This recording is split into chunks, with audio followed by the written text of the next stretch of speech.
welcome back to another soul session of Corporate Classy, but please come correct podcast. I am your host, Alberta Thomas, and yes, I am back with another one, but today is going to be a pretty interesting episode, and I'm going to tell you why.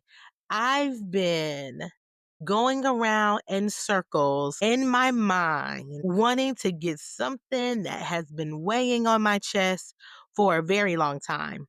And I kept saying, do I want to open up that? Do I want to deal with that? Am I ready for this part? But when I talk about stepping into a space of making sure, again, my podcast is raw, is real, is transparent, is based upon my experiences, right? Me personally, of what things I go through. And on top of that, the experiences that others may go through where I am able to share because they don't mind. And so this episode is going to be pretty much about something that was weighing heavy on my chest. And guess what? It's time for me to get it off. Thank you for tuning in and being here and listening. First, before I kind of dive in, I want to set the tone just a little bit and kind of paint the picture of when I had a moment of my God. Okay. And so I remember attending a mixer event here in Portland, Oregon, because you guys know that's where I've lived for the last 3 years. Yeah. In Portland, Oregon, where it was like a panel, and I couldn't understand one thing. And the one thing I couldn't understand was someone that was hosting the show kept referring to one of the special guests as a transplant. And so, me being in my mind, like, oh my God, did he transplant something? Did he get a transplant? Like, I'm a little confused about what does that mean? And so I lean into my partner and I'm like, hey, I'm a little confused. What is transplant? And so when he told me, that was referring to people who were not born and raised in Oregon, we were labeled as transplants.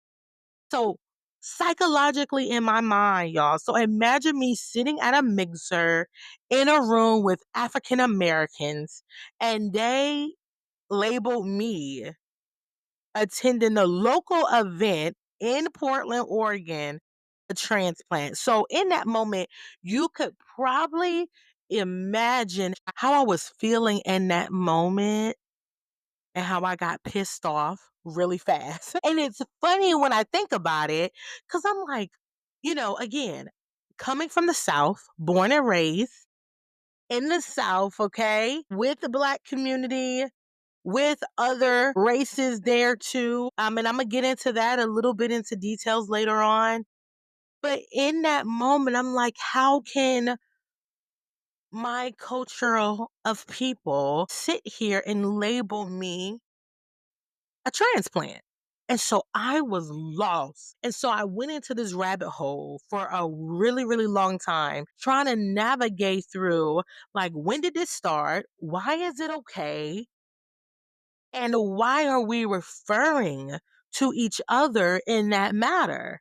And so I got into some rabbit holes about the history of Portland, of course, the history of Oregon, all the back ends. Again, as we probably know, there is not many African Americans in Oregon. We are fairly aware of that. But the ones that's here are labeling outsiders as a transplant. And so when I kind of did deep dive and really got into it and started to ask more questions to gain some clarity, I was like, I gotta talk about this on my podcast because yeah, I don't like that. It's so defensive. It's so wrong. It's the worst thing you can probably refer to someone as. And so let's talk about the basics a little bit. Out here, we are called transplant, meaning apparently I am a transplant because I didn't grow up in Portland, or in other words, I didn't grow up in Oregon. I came from the South. I moved over here, of course, for work. Which, as anybody travel in this world and move around for work, which is fine, right? That's how you get exposed to different cultures. That's how you get exposed to different ways of living and lifestyle. And one thing that I always tell people is get out and explore just what you're comfortable doing. Not saying don't go back home, not saying don't take care of home, but being able to still get out and explore, it will put a lot of things in your mind into perspective, right? And so when I think about that, and I think about, the second part is anytime I talk to someone who is, born and raised, here in Portland, they can immediately pick up on my accent because I'm from the South. We have our own little slang and you can hear it, the volume of our voice. We are very much confident in who we are as African Americans coming from the South. And it's like we've being marked for the way we were raised and because we had a little bit more African Americans in our area, in our state. And I just think about, the East Coast. I think about Cali. I think about the South. I think about how we are marked because we were raised a certain type of way. But the interesting thing is, coming over here and being here for 3 years, I couldn't understand why, if I walk past someone, African American to be exact, I speak. Hey, how you doing? Oh my God, I love your hair. I give compliments, not to just give them. I actually like your hair. I actually love your nails. I actually like your outfit. I wanted to speak to you. Like, what is wrong with that? And for some, and it's not everyone, but for some people who are here, born and raised, and they look at you like you're crazy and don't even speak, or they turn their head so you won't speak to them. What is wrong with speaking? I get it. When you think about the history of Oregon, when you think about the natives that actually grew up here and was raised by their grandparents and was denied housing, denied so many things, and they had to fight their way to remain here in Oregon. What does that have to do with you still being able to speak to another person that spoke or even smile? What does that have to do with anything? And so, just to kind of flip it a little bit, right?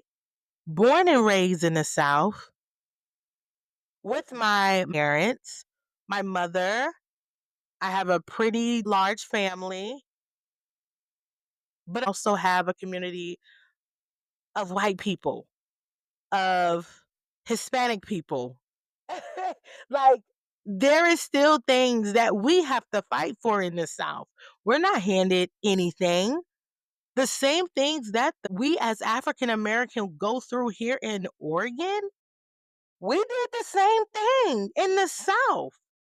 There is no difference. But because we're from the South and we choose to make sure we take care of our people, that's what we choose to do. I remember growing up, my mother and my sister would feed people, do things for people to make sure they're well taken care of. Our culture of people, whether you know them or not, whether you came into town with my brother or myself, you are being treated as such. If someone was to bring some additional person around, we're welcoming you with open arms. In the South, we welcome anybody with open arms. You don't have to come in guarded. You don't have to come in and be called a transplant. We welcome you in with the love, the care, the confidence, the what you need, my brother and sister. And it comes from a place of being genuine. And it's because we were taught to take care of our people by all means necessary. But for me, as an African American, a Black woman at that, who chose to move across country to an area where there is not many people that look like me and not feel supported and loved, that's kind of insane. But let me fast forward it, right? I found my community of people here in Oregon. I am wrapped in love by my community of African American people here in Oregon. But what blows me sometimes is, how are we so segregated within our own culture? I've never seen anything like that. Never. There are so many things that's happening. And the one thing, and I'm going to loop back and get back on track. The one thing that I always keep saying is, if the population of African Americans are so smart here in Oregon, why isn't we're tighter? Why isn't the unity tighter than what it could be? Why is that? Why are we guarded? Why are we guarded if you get someone that's in your space that's not from here? We do good. I go to plenty of events. I donate my time. I donate my money. I support. I do whatever I can. And I don't even know if you're from Oregon or Timbuktu. I don't even know. But if I see you doing good and I know you need some support and I see you busting your behind off here, why wouldn't I lock in with you? That's my mindset. That's how I was raised. That's that deep southern goodness that I love about my culture and coming from the South. Now, let's be clear. This, like I stated at the beginning, the same things that we go through here is the same things that happen any place else. What that got to do with you being kind? What does that have to do with you including people that's not from here? I just need some answers. I hope someone can provide me some answers. Don't come to me with history.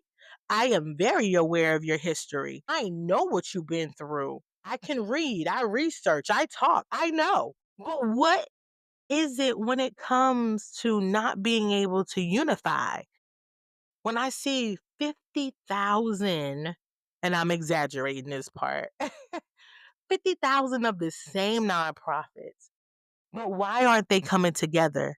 If the community is really that small, why aren't we coming together? Something I just, realized that there are gatekeepers within our own community. And I'm like, how is that? We gotta do better. And I'm not just at this point, it's not just about being here. And again, I speak to my experiences. I speak to what I go through. And then people will tell me all the time, you need to come outside a little more. I come outside to still being marked as a transplant. And I'm gonna still come outside, still being marked a transplant, because I'm from the South. Now, as I continue to talk with people, and again, I always ask questions, I'm like, well, why don't they think that's offensive? How do we sit here and use that type of terminology? Like, why are they labeling us like that's okay? And so some of the things that kind of rings a bell when I talk to natives from Portland, right? Some of the things they say, you don't understand us. You're not a part of this community. You too new to speak up. You too bold for this city. What's wrong with that? You need someone to speak up. You need people in your corner that's bold. We understand, but you got to unguard yourself. You got to open your eyes a little bit and understand that I am your sister. That is your brother. Whether they from here, whether they from the East Coast, whether they from the South, that's your community. So the minute you open up and release and allow the goodness of your culture in, like we will be a force. And so even if I remove myself and I think sometime and I look, I observe a lot. Okay. I don't say much. So this is my probably really my first time being able to speak in this capacity, but it's one of those things that constantly pop back up in my mind, constantly pop back up in my heart that we have to be considered this, that we have to live our life like this.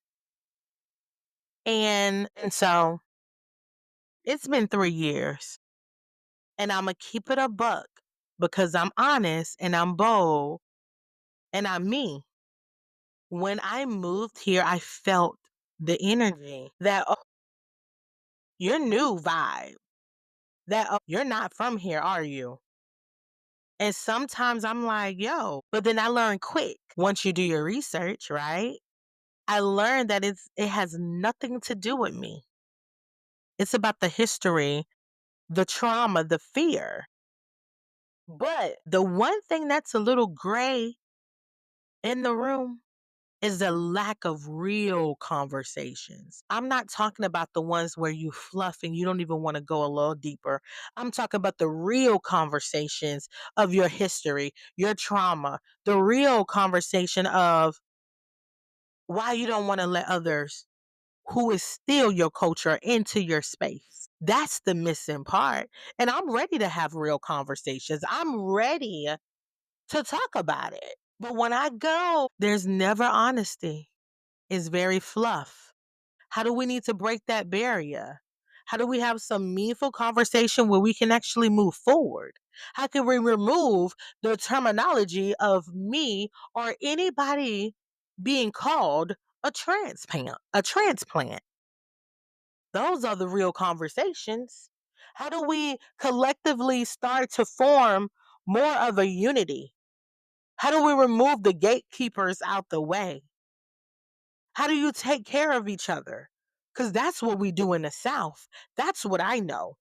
And I know for sure when you remove those barriers, there is so much that Oregon can get from us as Black people. There is so much. And I want to commend the people who are out there that welcome everybody in and not judging them for coming from a different area, a different, the East Coast, the South, Cali, allowing people in, allowing people to show you who they are, and just welcoming people in. If you come to the South and come knock on our door or your neighbor's door, or you can go down a road to Betty House, like you would feel the love. That's the one thing that I appreciate so freaking much about being from the South is the amount of love, the amount of wanting to make sure you good. If you was my ex cousin in law daughter, like no one cares. Like we're gonna take care of you regardless. And I just think about my family, or I just think about anybody who can be walking in the streets and you're protected in the South. By all means necessary. You see one African American jump, you jumping with them and you don't know them from a can of paint. That's unity. That's love. That's support. That's let's move in, with unity. And the fact that it's so segregated, but yet so small. And even if you're a native here, I see the ones who don't support each other and you're born and raised here. Now, granted, do I know the backstories of why they're this organization not supporting this organization? I don't. None of that matters to me. What matters is we don't move as a unit and we're not welcoming each other and allowing us to meet each other where we are. We all got trauma. All of us. We all do the same thing. We all deal with the same stuff. It's not just here in Oregon. It's not. So I'm gonna leave you guys with this. Being a transplant don't mean you don't belong. It means you chose this place. You came here with something to offer, something to give. So don't let nobody shrink your presence. Don't let anybody make you feel temporary. We're here now. We're not just passing through. And the more we show up boldly, the more we break the mold. So the next time someone hits you with "you're a transplant" line, just say, "Nah, I'm an asset, but thanks for noticing." And y'all, I digress. Peace.